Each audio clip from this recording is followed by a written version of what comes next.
병장 문대인은 2018년 10월 20일부로 전역을 명받았습니다. 이에 신고합니다. 필승!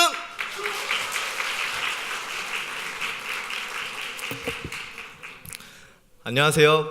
고등학생처럼 보이지만 예비군 아저씨인 문대인입니다. 저는 군대에서 경험한 하나님의 은혜가 많은데 그 중에 몇 가지만 여러분과 나누고자 합니다. 첫 번째는 사진 띄워주세요. 신병교육대대 즉 훈련소에서 있었던 일입니다. 2017년 1월 철원의 겨울은 몹시 추웠지만 훈련병들의 교육은 계속됐습니다. 그중 가장 힘들었던 것은 사격이었습니다. 영하 28도까지 떨어지는 추위 속에서 맨손으로 방아쇠를 당기다 보니 손이 굳어서 잘 안 움직이고 총 얼어붙은 그 몸체에 볼이 닿았을 때 동상을 입었습니다. 그렇게 사격을 하면서 저는 18발을 쏘았고 훈련병 중 전체 2등을 했습니다. 19발을 쏜 친구가 1등을 했는데 훈련소를 수료할 때 5명을 뽑아 교육 성적 우수 용사를 뽑습니다. 그런데 19발 쏜 친구는 다른 상을 받게 되었고 저와 같이 18발 쏜 친구 3명 가운데 제가 하나님의 은혜로 사격왕 부분에서 사단장 표창과 포상휴가를 받게 되어 수료하게 되었습니다. 두 번째는 2017년 3월 사진 띄워주세요. 두 번째 사진으로 띄워주세요.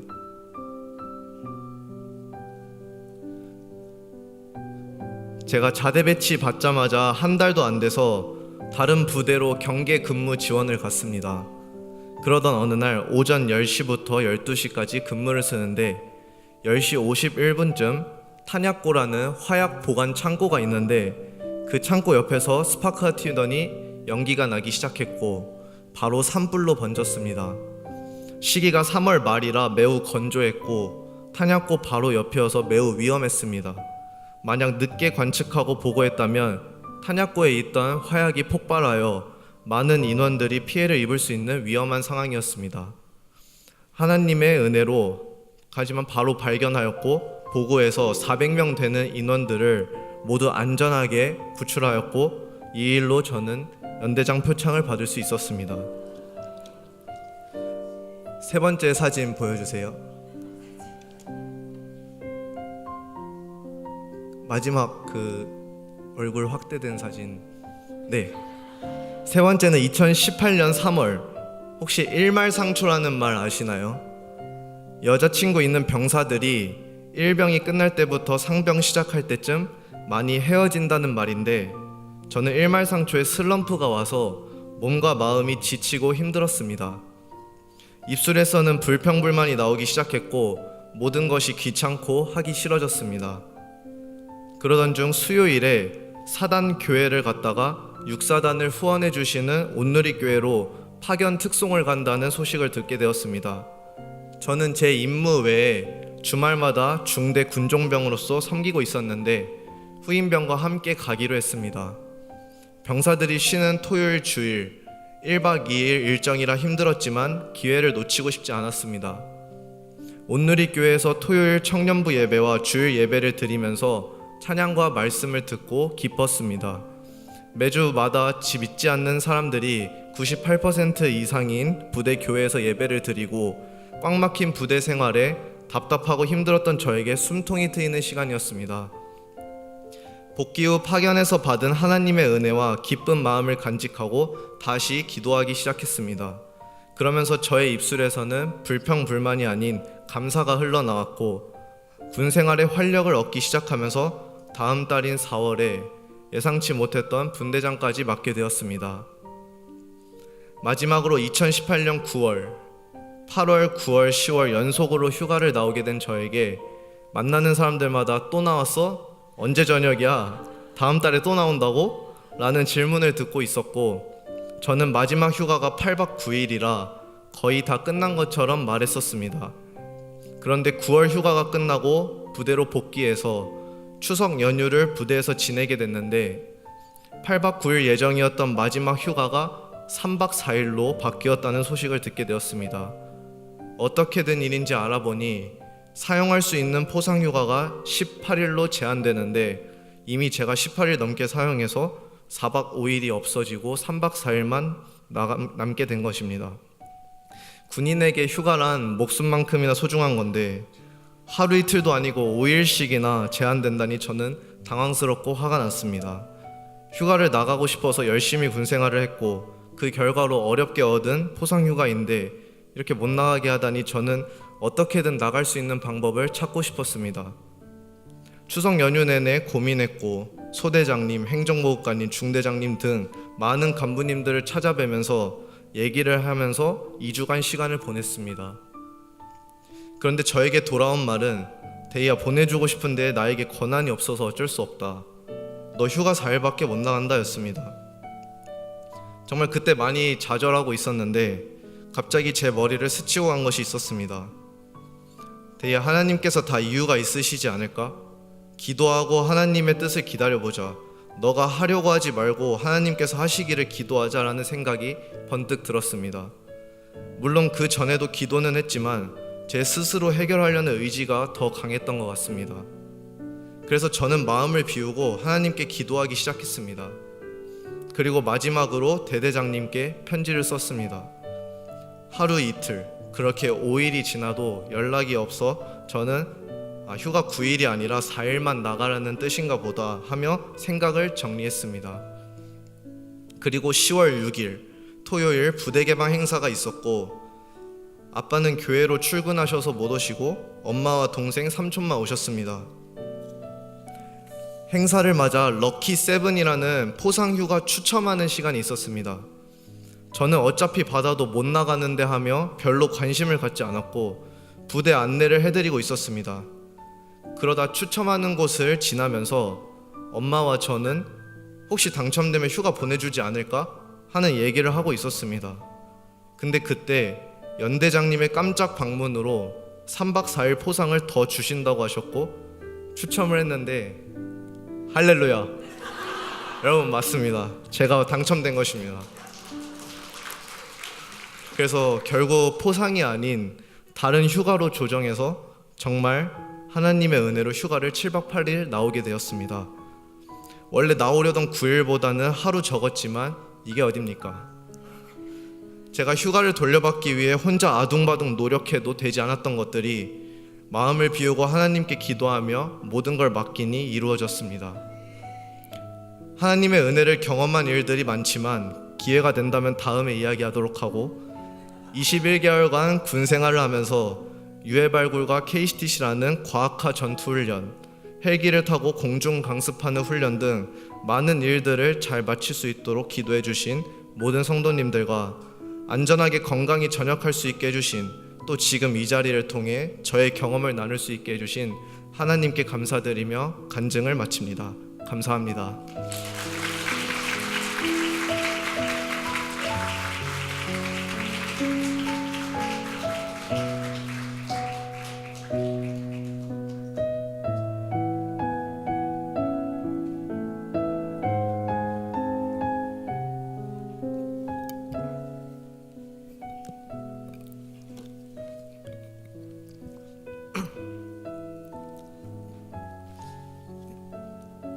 안녕하세요. 저는 이제 걸동성전 청소년부 고등학교 2학년 금재민입니다. 네, 저는 하나입니다. 네. 저는 모태신앙입니다. 하지만 주일에만 교회를 나오고 그 이후에 아무 교회 활동도 하지 않았습니다. 그런 저에게 주님께서는 큰 두 가지 감사의 일을 보여주셨습니다. 첫 번째는 고등학교 입학입니다. 저는 현재 평택기계공업고등학교를 다니고 있습니다. 제가 다니는 학교는 마이스터 고등학교입니다. 마이스터 고등학교란 소질과 적성에 따라 원하는 분야의 전문가를 희망하는 학생을 대상으로 기술 명장을 양성하는 것이 마이스터 고등학교입니다. 처음 학교를 입학할 때에 1차와 2차가 있는데 1차는 높은 내신이 요구됩니다. 다음에 2차로 면접, 자소서, 그리고 시험이 요구됩니다. 근데 제가 그때 내신이 조금 부족하였습니다. 그래서 중학교 3학년 중순쯤부터 주님 평택기업 공고에 가고 싶어요라고 몇 달간 같은 제목으로 밤마다 교회 올 때마다 계속 기도를 하였습니다. 제가 지원한 과가 60명으로 원래 내신으로 잘했는데 58명이 지원을 하게 돼서 내신으로는 떨어지지 않고 아주 하나님의 은혜로 붙을 수 있게 되었습니다. 그렇게 2차도 무사히 통과하고 이제 하나님이 저의 기도를 들어주신 것 같아서 너무 감사하고 은혜로웠습니다. 근데 이후에 하나님의 계획은 끝이 아니었던 것 같습니다. 하나님이 저희 학교가 기숙사를 전교생에 쓸 수 있습니다. 그래서 저도 기숙사를 사용하였는데 그때 한참 사춘기다 보니까 어머니와 아버지랑 사이에 이제 저와 가족 간 사이에 갈등이 생겼습니다.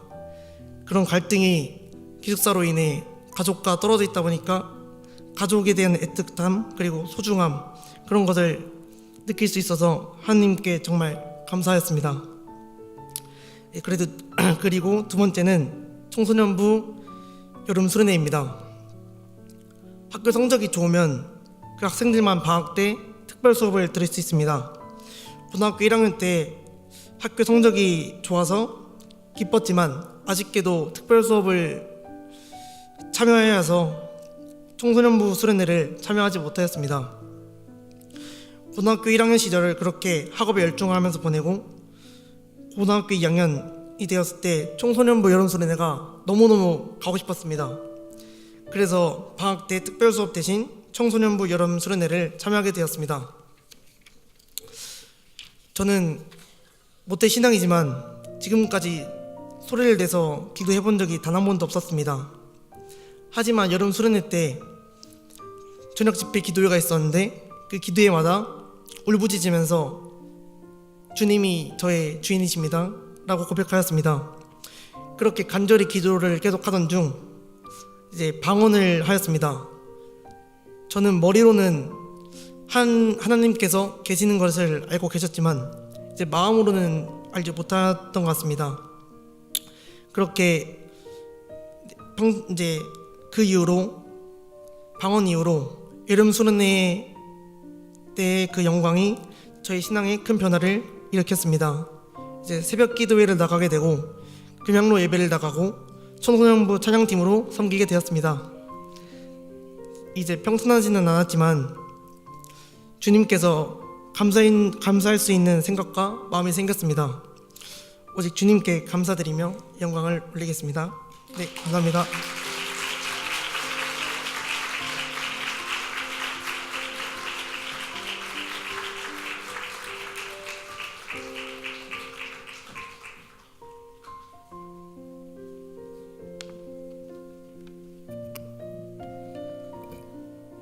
안녕하십니까. 저는 걸동선전 유초동부 6학년 박혜성이라고 합니다. 저는 오늘 유초동부 6년 과정을 마무리하며 약속의 하나님이라는 주제로 간증을 나누고 싶습니다. 먼저 소개하고 싶은 것은 큐인스쿨입니다. 이곳 큐인스쿨에서는 하나님과 나의 공통점, 하나님에 대한 나의 생각을 글로 나타낼 수 있는 곳입니다. 매일 주시는 말씀을 통해 우리에게 하신 약속과 또 믿음의 조상들 아브라함, 야곱, 요셉에게 하신 약속은 모두 이루셨다는 것입니다. 그 약속을 믿고 저도 따라가려 합니다. 때로는 큐인에 다니며 힘든 시간도 있었고 큐인에 가고 싶지 않은 날도 있었습니다. 친구들과 게임하며 놀고 싶은 유혹도 있었습니다. 그렇지만 힘들 때마다 하나님께서 저를 도와주시고 큐인으로 올 수 있도록 이끌어주신 것 같습니다.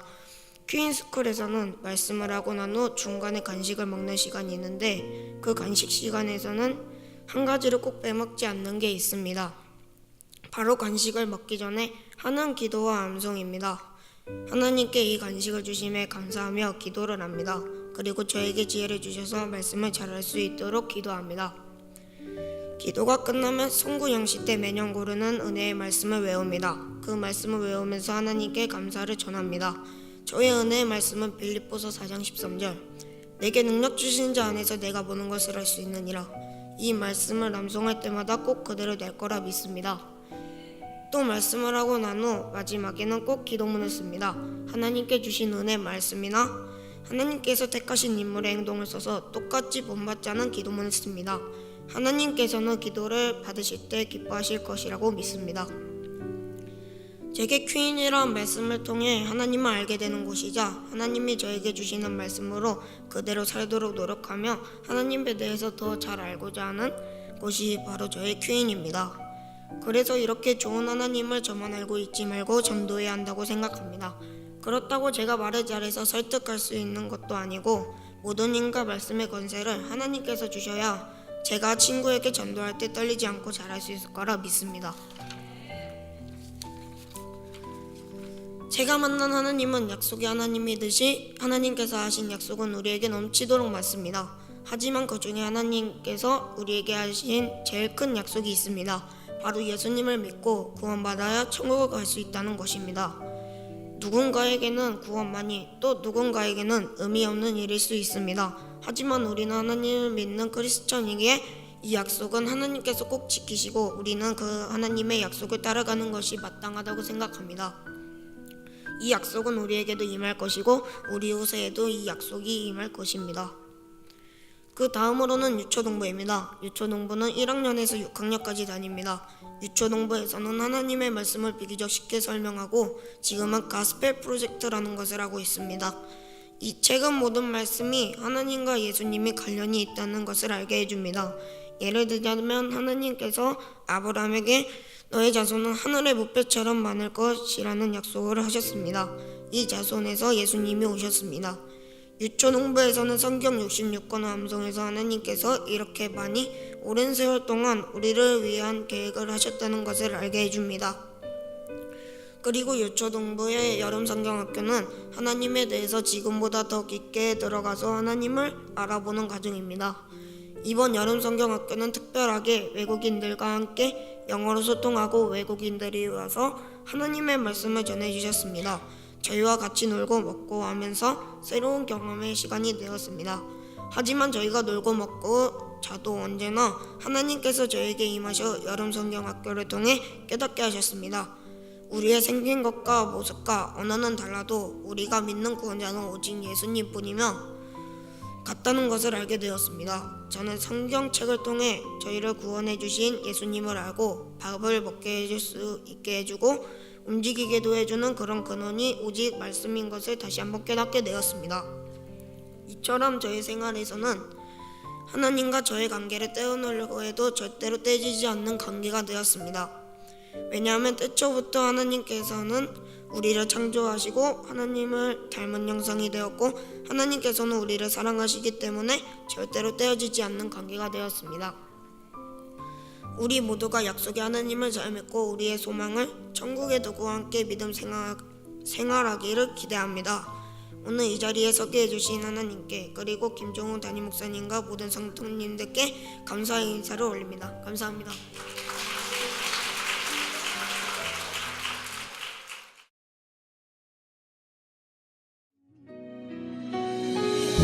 할렐루야. 저의 참 주인 되시고 아버지가 되시는 하나님을 찬양하며 인사드립니다. 안녕하세요. 저는 골동 성전을 섬기는 김진길 집사입니다.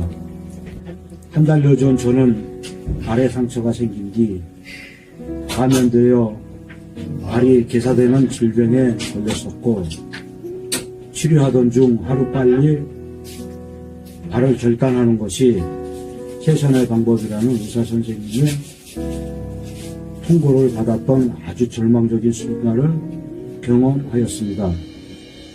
이때 할 수 있었던 것은 하나님 앞에 부르짖는 것밖에는 할 수 있는 일이 없었고 사랑하는 오산침례교회 담임 목사님, 사모님, 부목사님, 그리고 장로님 모든 성도들께서는 저를 위한 중보기도를 끊이지 않고 해주셨고 하나님께서는 성도들의 기도 소리를 들어주셨습니다. 현재는 알을 절단하지 않고 치료하며 조금씩 회복되어지는 은혜를 주셨습니다. 어느 정도는 현실을 받아들여야 하지 않을까 하는 생각도 가지고 있던 저에게는 정말 기적이었습니다. 오산침례교회 담임 목사님과 부목사님 그리고 성도님들께 감사드립니다. 저는 이번 어려움을 통해서 교회 동역자로서 공부의 강한 영적 에너지가 얼마나 강한지 알게 되었고, 주인 되신 아버지 앞에서 어린아이처럼 발을 붙잡고 울며 부르짖는 은혜를 경험한 시간들이었습니다. 무엇보다 나의 산성이시오 구원자이신 참 주인 되신 하나님께서 육체의 고통을 통해 뜨겁게 저를 만나주심을 감사드립니다. 무산침례교회 성도님들께서도 다시 한번 감사드립니다. 앞으로 더욱 열심히 감사의 삶을 채우며 저 또한 성도님들 옆에서 돕는 자로서 기도의 중보자로 서 있기를 소망합니다. 감사합니다.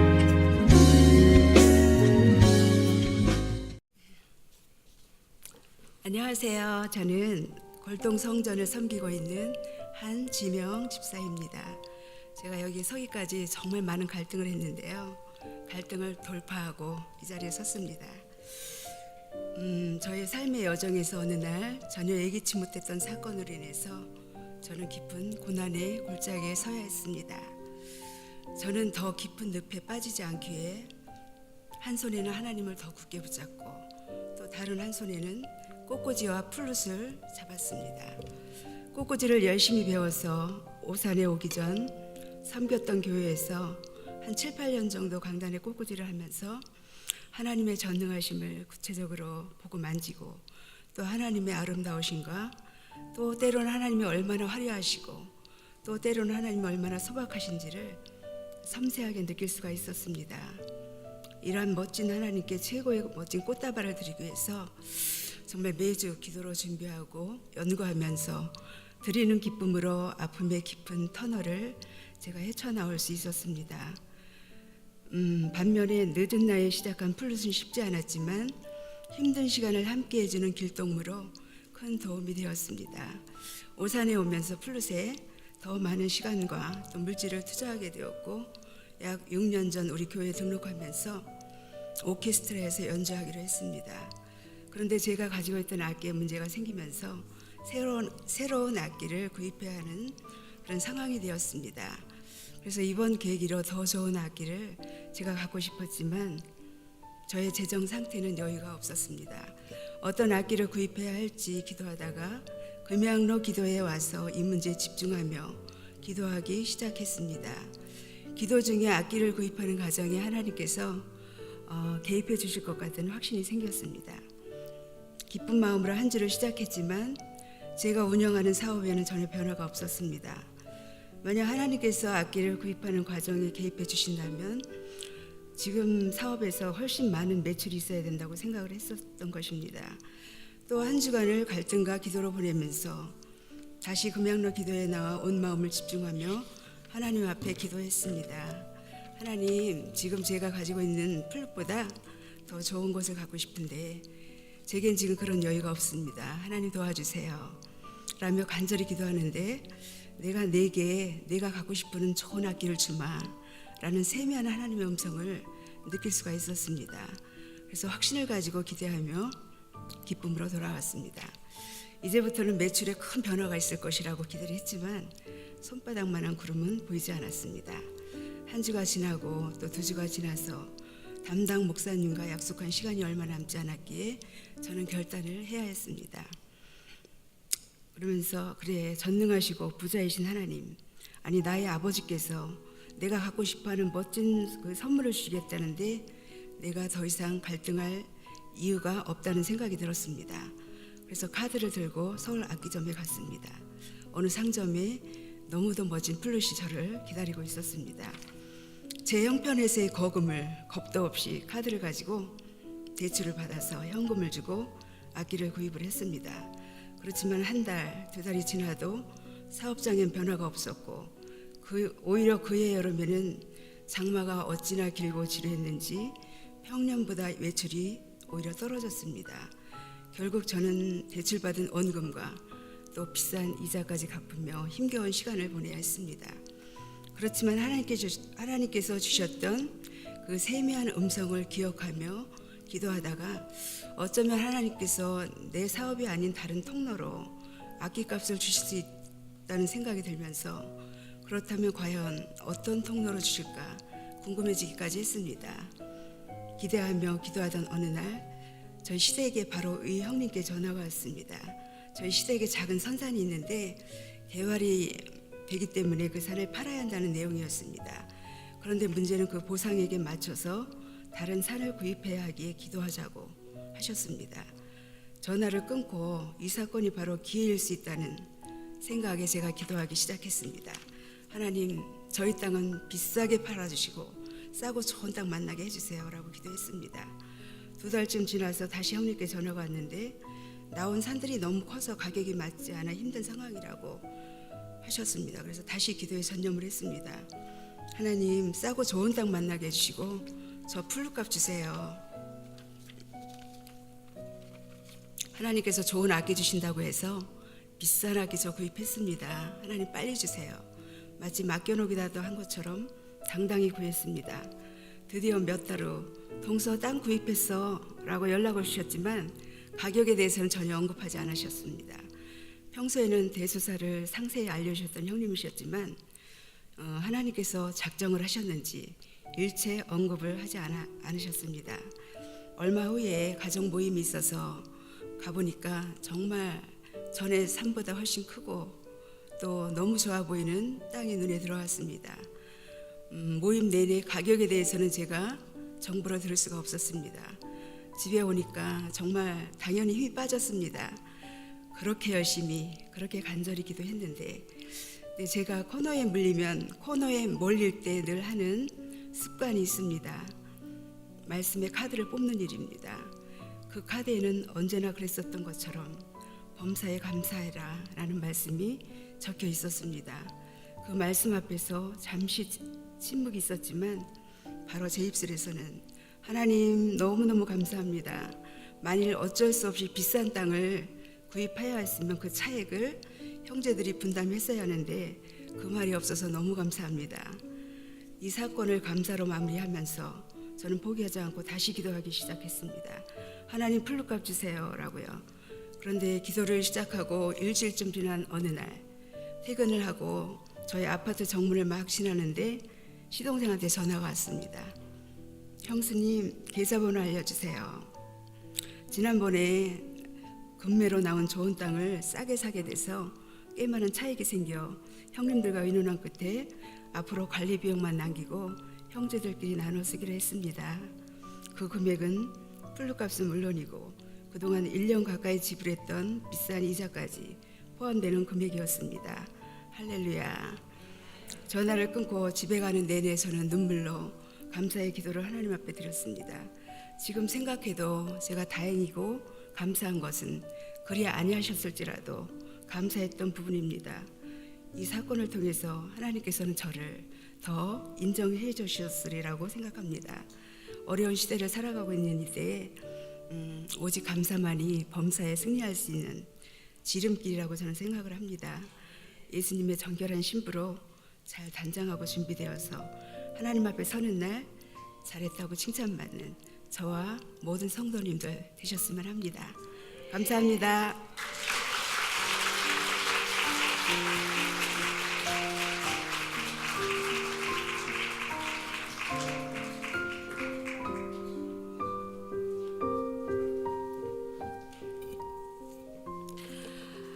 안녕하세요. 저는 유치부 교사로 봉사하는 김영미 집사입니다. 저는 오늘 고3 아들을 통해 눈물로 기도하게 하신 하나님께 감사드리고자 이 자리에 섰습니다. 아들은 지난주 수능을 치르고 결과를 기다리고 있으며 아직 대학 입시 준비 중입니다. 2달 전 순종회상 간증문에도 비슷한 간증문을 제출하여 조금은 쑥스러운 내용이기는 하지만 2달 전에 간증 후 역사하신 하나님을 함께 나누고자 합니다. 2018년 고3, 고1 일이 된 아들로 인해 아침의 일상이 바뀌었습니다. 등교 시간이 30분이나 빨라지면서 3년 넘게 드린 아침 예배를 드리지 못하게 되었습니다. 처음에는 가족 모두 모이는 밤 10시 이후로 옮겨보기로 했으나 그 또한 귀가 시간이 길어지면서 취소되고 가끔 드리던 예배는 조금씩 잊혀지고 말았습니다. 한편으로는 불안했고 아쉬웠으나 초등관에서의 업무로 지치고 힘들었던 저 또한 예배를 다시 견고하게 붙들고 가기가 버거웠습니다.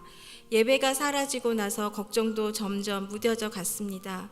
그리고 2학기 가을 고3 아들이 원서를 쓰면서 힘겨운 심정을 토로했습니다. 부담스럽고 두렵다고, 짜증나고 다 싫다고, 입시에 대한 부담을 말하면서 눈물을 흘리는 아들의 마음을 이해하려 했습니다. 그리고 기도하지 못하고 있는 엄마가 미안하다고 했습니다. 그 이후로 하나님은 사라진 가정 예배보다 너의 기도가 먼저임을 알게 하셨습니다.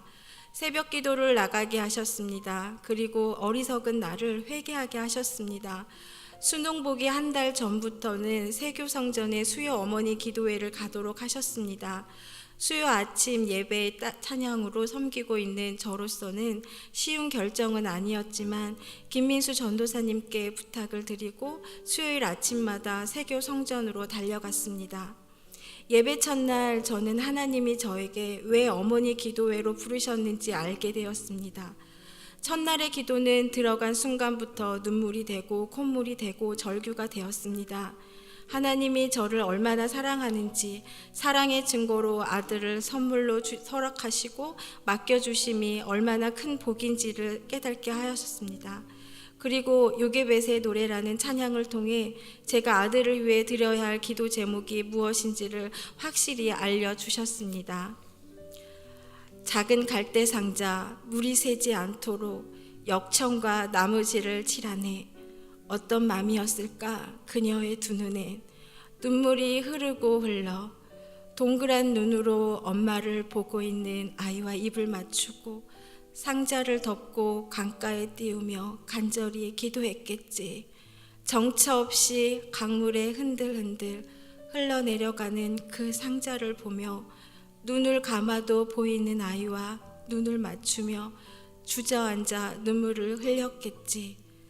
너의 삶의 참 주인, 너의 참 부모이신 하나님, 그 손에 너의 삶을 맡긴다. 너의 삶의 참 주인, 너를 이끄시는 주 하나님, 그 손에 너의 삶을 맡드린다.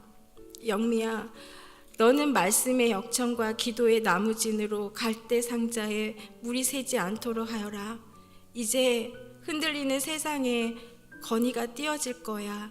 너는 기도하거라.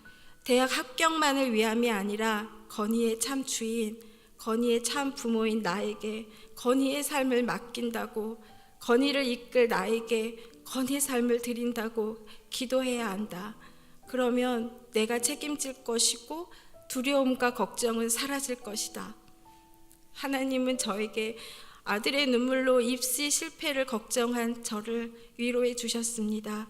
또 저의 두려움의 근원이 무엇인지 알게 하시고 그것을 위해서 또 기도하게 하셨습니다.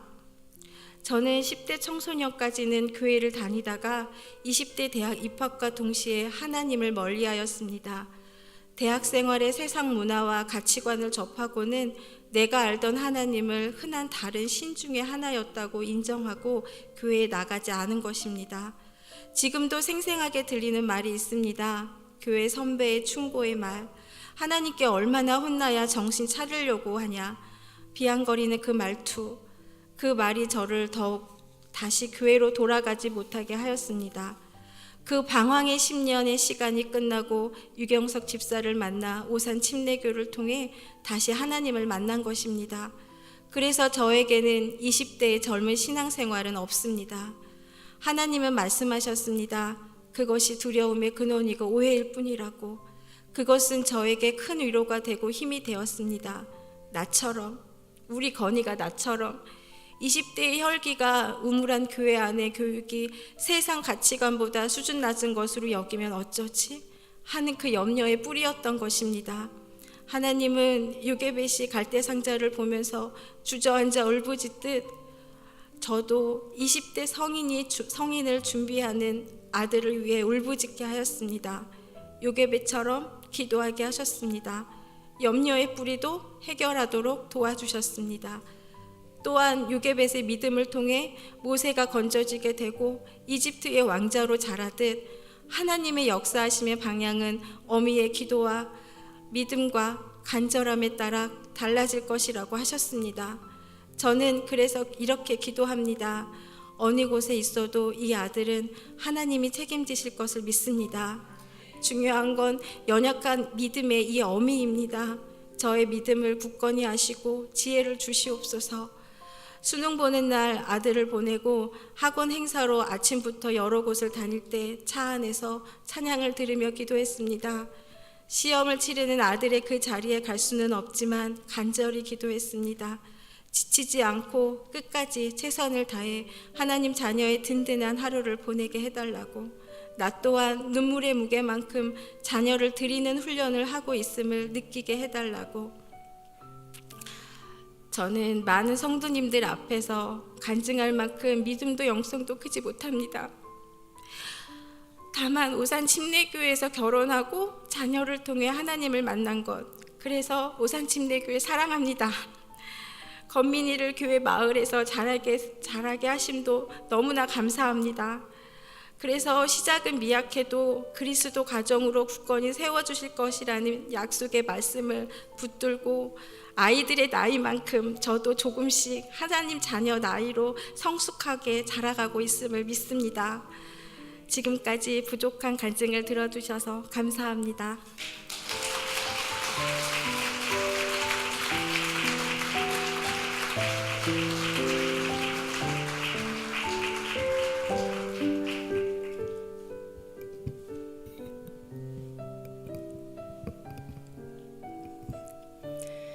샬롬, 오산 침례교회 골동성전을 섬기는 강예은 집사입니다.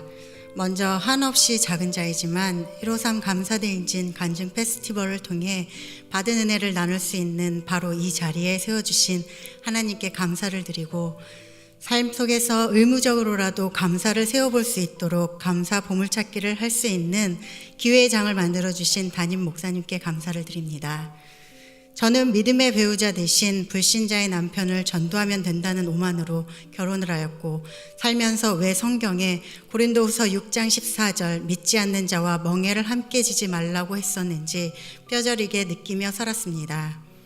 외향적으로 삶은 점점 더 윤택해지고 영적 삶은 평탄해 보이던 어느 날 남편이 진행하던 일이 어긋났던지 모르는 채권자들에게 빚 독촉을 받기 시작했습니다. 그 당시 큰딸은 6살, 작은 딸은 갓 태어난 갓난아기였습니다. 경제적 상황으로 위장이혼을 하기로 하고 혹시 모를 상황을 대비하여 남편으로부터 생활비, 양육비 등 현실적인 문제에 대한 각서를 받아 공증까지 받고 2006년 9월에 원치 않는 이혼을 해야만 했습니다. 문서적 이혼이 완료되었을 때 남편은 마치 공기처럼 말없이 사라지고 말았습니다. 어린 두 자녀와 함께 버림받은 상실의 아픔을 고스란히 감당해야만 했습니다. 믿음의 배우자를 선택했다면 어떻게든 함께 헤쳐나갈 방법을 선택했을 텐데 라는 후회를 수없이 했습니다. 그리고 기도했습니다. 연약하고 미성숙했던 저는 처음엔 남편에 대한 그리움에 빨리 우리 가족에게 돌려보내 주시길 기도했었고, 돌아오지 않자 분노에 사무쳐 객사해버리라고까지 기도하게 되었습니다. 전업주부였던 터라 당장 생활이 아득하고 까마득했습니다. 그럼에도 불구하고 나보다 나를 잘 아시고 사랑하시는 주님께서 친정아버지와 어머니를 통해 이 난관을 함께 헤쳐나갈 수 있도록 힘을 주셨고 조금씩 길을 열어주셨습니다. 또한 돕는 손길들을 붙여주셨습니다. 처음엔 상황에 의한 어쩔 수 없는 이혼이라 생각했기에 이혼에 대해 부끄러울 것이 없다 생각해 거리낌 없이 사회생활 속에서 오픈을 하였습니다. 하지만 현실은 제 생각과 정반대였습니다. 과정은 중요치 않았습니다. 그저 결혼에 실패한 이혼녀일 뿐이었습니다. 하지만 이 또한 나를 잘 모르는 사람들의 편견이었기에 말씀과 기도로 주 앞에 이 모든 것을 울부짖는 호소로 올려드리며 사람들과 관계를 맺으니 오히려 나를 적대하던 사람들이 나를 돕는 손길로 변화되는 기적들이 일어났습니다. 경력 단절녀로서 비록 시청 공공근로 사무직으로 출발하였지만 해가 갈수록 조금씩 한 단계 삶의 질을 끌어올려 주셨습니다. 참 열심히 살아갈 수 있도록 다른 어두운 마음을 품지 않도록 주께서 긍정의 힘과 찬양의 입술을 부어주셨고 젊음을 무기로 많은 자격증에 도전하고 성취하며 자존감을 높이는 기회들을 주셨습니다. 한 치 앞도 알 수 없는 인생이었기에 언제 어느 때 어떻게 찾아올지 모를 기회를 잡기 위해 참 무던히도 노력하며 전진했던 것 같습니다. 아이들도 주의 은혜로 워킹맘인 저를 대신해 외할머니로부터 잘 양육받아 잘 성장해 오고 있음에 감사합니다. 이렇게 모든 것들을 최상으로 끌어올려 주시고 생활도 점점 안정적으로 인도해 주시던 어느 날 애들 아빠로부터 아이들 면접 교섭권 신청을 위한 법원 통지서를 받게 되었습니다. 너무도 충격적이었습니다. 연락을 기다리며 휴대전화 번호도 바꾸지 않고 살았는데 갑작스레 법원 통지서라니. 애들 아빠를 법원에서 만나야 하는 전날 하나님께서는 제가 감정의 독을 품지 못하도록 극심한 고열과 몸살로 거의 초죽음이 되게 하시어 법원에서 애들 아빠를 만나서 이성적이지만 마음을 움직일 수 있는 공감 언어로 표현할 수 있도록 이끌어 주셨습니다. 이로 인해 애들 아빠 마음이 움직여져 면접 교섭권을 취하게 하시고 대화를 통해 아이들과 만날 수 있는 평화의 장을 열어주셨습니다. 하지만 이것도 잠시 이렇게 연락이 닿은 지 1년도 채 되지 않아 갑자기 애들 아빠와 연락이 끊기게 되었습니다. 또다시 저와 아이들은 상실감을 맛보게 된 것입니다. 나중에 알게 된 일이지만 아이들도 아빠가 그리워 저 몰래 아빠 휴대폰 번호로 받지 않는 전화를 수없이 걸었고 모르는 번호로 연락이 오면 혹시 아빠일까 하여 설레는 기다림의 시간을 5년여간 보냈습니다. 그러던 올해 1월 1일 갑자기 애들 아빠 휴대폰 번호로 전화 한 통이 걸려왔습니다. 반가움과 원망 그 중간 어디쯤의 감정으로 전화를 받았는데 갑작스런 질병으로 병원에서 지금까지 치료를 받았고 치료 중 죽을 수 있기에 우리에게 더 이상 연락하지 않기로 했다는 것이었습니다. 하지만 이제는 치료되어 곧 태어나게 된다는 내용이었습니다. 작은 딸의 초등학교 졸업식 날짜와 참석해도 되는지 여부를 물었습니다. 다행히 작은 딸 졸업식 전에 퇴원을 할 수 있을 것 같다고 하더군요. 저도 저였지만 큰딸이 아빠에 대한 그리움에 지쳐 애증이 되어가고 있는 시기였기에 직접 현 상황을 통화로 알려주도록 권면했습니다. 아빠와 통화한 딸은 아빠 참 끝까지 이기적이네요 라고 말하더군요. 아파서 원망도 못하게 만든다고. 이렇게 5년 만에 재회를 하게 되었습니다. 그동안 제 기도는 이렇게 변화되고 있었습니다. 어디에 있든 아이들에게 부끄럽지 않은 아버지로 살게 해주세요 에서 자녀들을 축복해 줄 수 있는 믿음의 아비가 되게 해주세요로 다시 주 예수 그리스도를 마음으로 믿고 입으로 시인하는 참 구원을 받아 속사람이 변화되는 신실한 믿음의 가장이 되게 해주세요로 기도가 변화되어 갔습니다. 하지만 기도와 달리 저는 이미 여러 차례 맛본 상실감으로 더 이상 마음의 문이 열리지 않았기에 애들 아빠로만 만났습니다. 그러던 중 1호섬 감사대행진이 시작되었습니다. 올해부터 애들 아빠의 도움으로 체육교사가 장래의 희망이었던 큰딸이 봅슬레이 스켈레톤이란 종목을 접하게 되었고 연맹 선수로 등록되어 활동하기 시작했습니다. 그리고 여름에 연맹 선수들의 합숙 훈련이 강원도에서 있어 애들 아빠가 가는 길에 가족여행을 권유하여 아이들과 애들 아빠가 친해질 수 있기를 바라는 마음으로 수락했습니다. 애들 아빠는 계획하고 준비하는 것과 거리가 먼 성격이었기에 별 기대감 없이 따라갔지만 그 여행에서 진심으로 아이들과 저를 위해 계획하고 헌신하고 준비하는 모습을 보며 조금씩 마음의 문이 열리기 시작했습니다.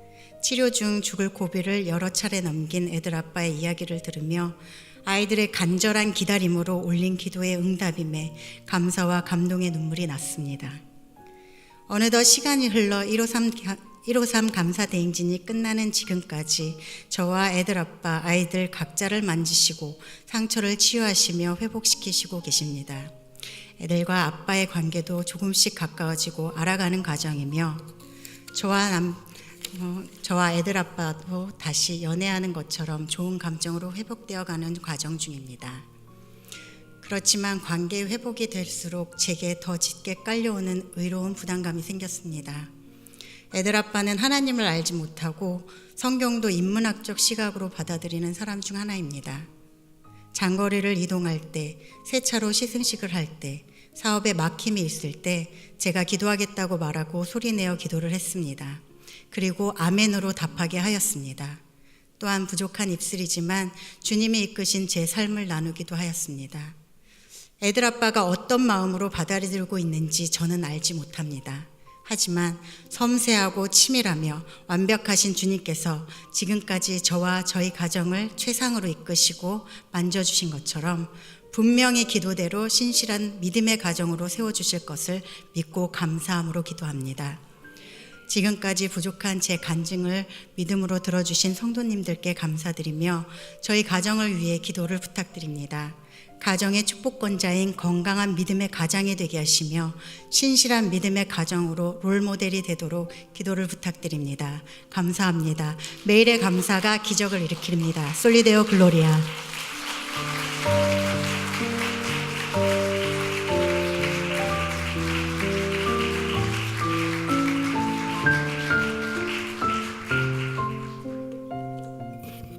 할렐루야. 저는 걸동성전을 섬기고 있는 김혜정 집사입니다. 이렇게 귀한 간증의 기회를 주신 하나님께 감사와 영광을 올려드립니다.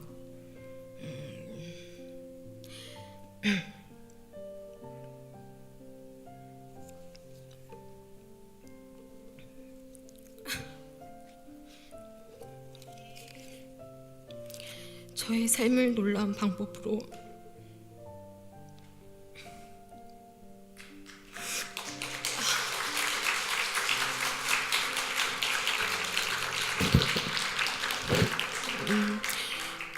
방법으로 인도해 주신 하나님을 나누고 말씀드리고 싶습니다. 삶 속에서 눈물로 시작해서 기도하며 매달리게 하시고 깨닫게 하신 하나님께 감사를 드립니다.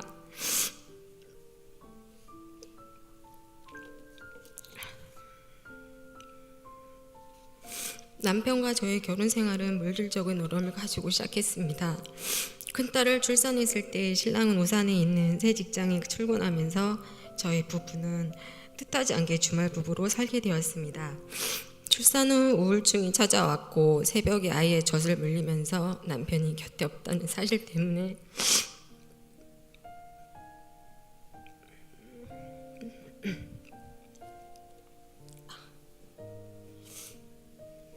죄송합니다. 마음도 몸도 힘들어 소리 없이 울곤 했습니다.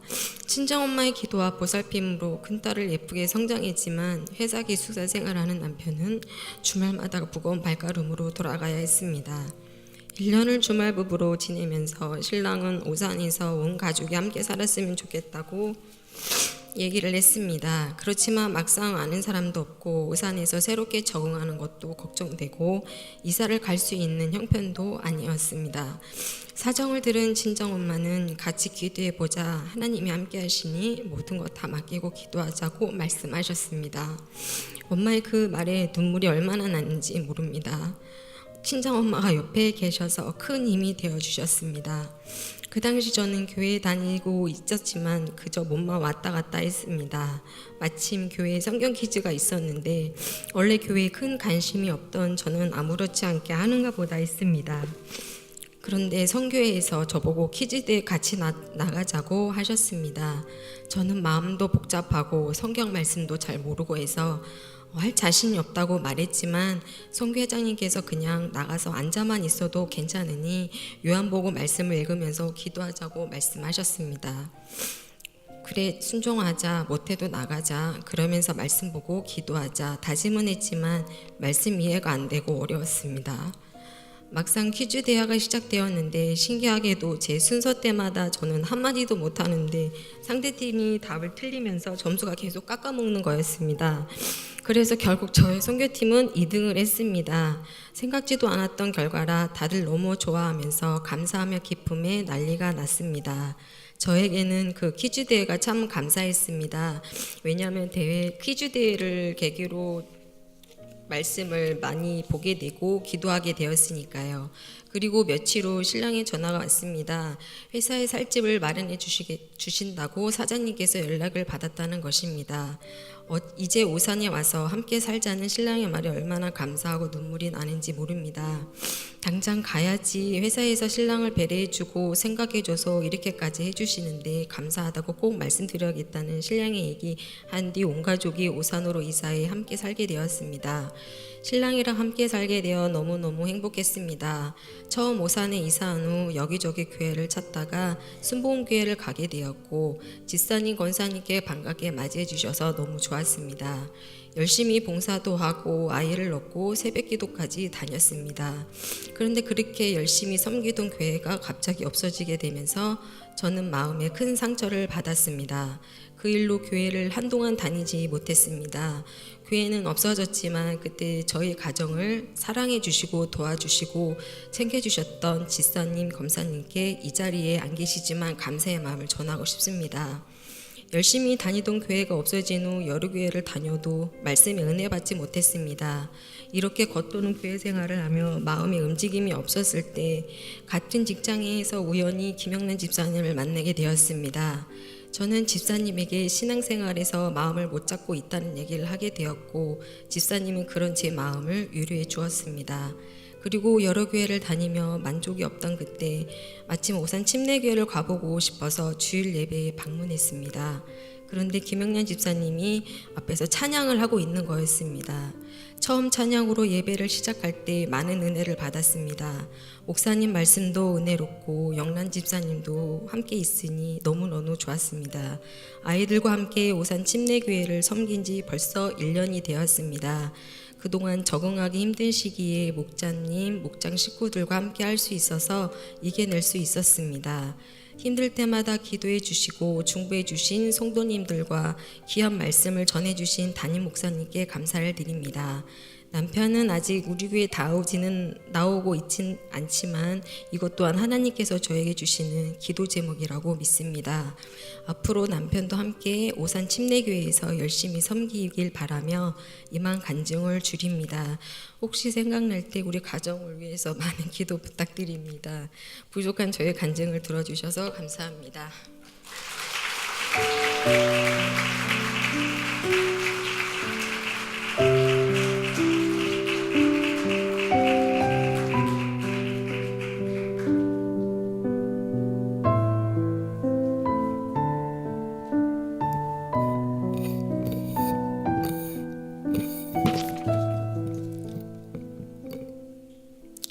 할렐루야. 저는 골동성전을 섬기고 있는 변상훈 집사입니다.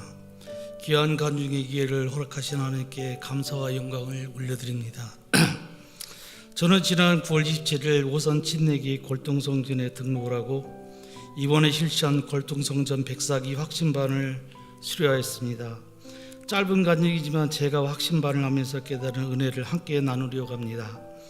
저는 3대째 믿음 생활을 하는 가정에서 자라왔으며 신학도 공부하였고 늘 말씀을 듣고 말씀에 순종한다고 생각하며 살아왔습니다. 사실 교회에 등록은 하지 않고 오래전부터 예배에 참석만 하고 있었습니다. 그런데 9월 마지막 주 예배를 마치고 집에 가려고 하는데 아내가 오늘 새신자 등록을 했다고 해서 얼떨결에 목사님과 사진을 찍고 교회에 정식 등록을 하게 되었습니다. 그런데 등록을 하고 나니 새 가족 확신반을 수료해야 한다는 것입니다. 사실 확신반 이야기를 듣고 속으로 기분이 굉장히 상했습니다. 내가 3대째 믿음의 가정에서 50여 년을 교회 다녔는데 다시 새 가족 교육이라니 정말 어이가 없었습니다. 마음은 언짢았지만 어찌됐든 간에 아내가 함께 교육을 받자고 하여 10시까지 교회 1층 강의실로 갔습니다. 첫째 주 모임에 참석해 의자에 앉아 있는데 장순민 사모님이 강의실로 들어오셨습니다. 건성으로 인사를 하고 딴짓을 하는데 사모님이 본인의 별명이 순장미라며 별명을 지어보자고 하였습니다. 그리고는 어떤 장미를 좋아하냐고 한 분 한 분 물어보셨습니다. 제 차례가 되어서 저는 어디 한번 그래라 해서 희심의 일침을 가했습니다. 안개꽃이요. 그리고 사모님의 얼굴을 본 후 너무나도 기뻤습니다. 당황해 하시는 사모님 모습에 너무도 좋았습니다. 예수님을 50여 년을 믿은 나에게 새가죽이라는 이름으로 교육을 받게 한 것에 대한 불만의 표출과 더불어 저에게 주는 상이라 생각하며 스스로를 의뢰하고 흐뭇해하였습니다. 이 자리를 빌어서 사모님께 다시 한번 죄송한 것은 그때 욕 많이 했습니다. 그렇게 첫 번째 확신반 수업이 끝나고 나오면서 다음 주부터는 다른 교회를 알아봐야 되겠다고 마음을 먹었습니다. 그런데 놀라운 것은 주일날 저희 차가 어김없이 오산 침례교회 주차장에 주차를 하고 있는 것입니다. 더욱더 놀라운 것은 제가 어김없이 확신반 교육장으로 향하고 있는 것입니다. 그래 오늘만이다 마음을 굳게 먹고 확신반 2주차 교육에 임했습니다. 그런데 그날 교육이 진행될수록 마음이 평안해지면서 교육에 집중하게 되었습니다. 이게 뭐지? 하는 혼란이 왔습니다. 3주째 교육을 들으면서 서서히 마음의 변화가 오기 시작했습니다. 강박했던 마음이 온순함으로 돌아서기 시작했고 교만함이 순종으로 바뀌었습니다. 이제야 비로소 제가 있어야 할 곳과 제가 할 일을 깨닫게 되었습니다. 3주차 교육을 마치고 감사했습니다. 너무 감사했습니다. 마음으로 감사의 기도, 회개의 기도를 했습니다. 지난날의 나의 모습은 교만과 위선이 가득한 삶이었던 것을 알게 되었습니다. 주여 용서하소서. 이 죄인을 용서하소서. 감사와 회개의 마음으로 4주차, 5주차, 6주차의 모든 교육을 마치고 나서야 왜 확신반을 해야 하는지까지 깨닫게 되었습니다. 저는 확신반 교육을 통해서 온전한 깨달음을 배웠습니다. 왜 낮아져야 하고 순종해야 되는지를, 왜 감사하고 기도해야 하는지를, 왜 사랑하고 봉사해야 되는지를, 지금의 믿음 생활의 확신반을 통해서 깨달음이 왜 중요한지를 알게 되는 귀중한 시간이 되었습니다. 감사합니다. 나의 주 나의 하나님, 이러한 지혜와 깨달음을 주심 다시 한번 감사드립니다. 확신반 교육을 통해서 다시금 태어날 수 있게 도와주신 장순미 사모님 감사드립니다. 사랑합니다.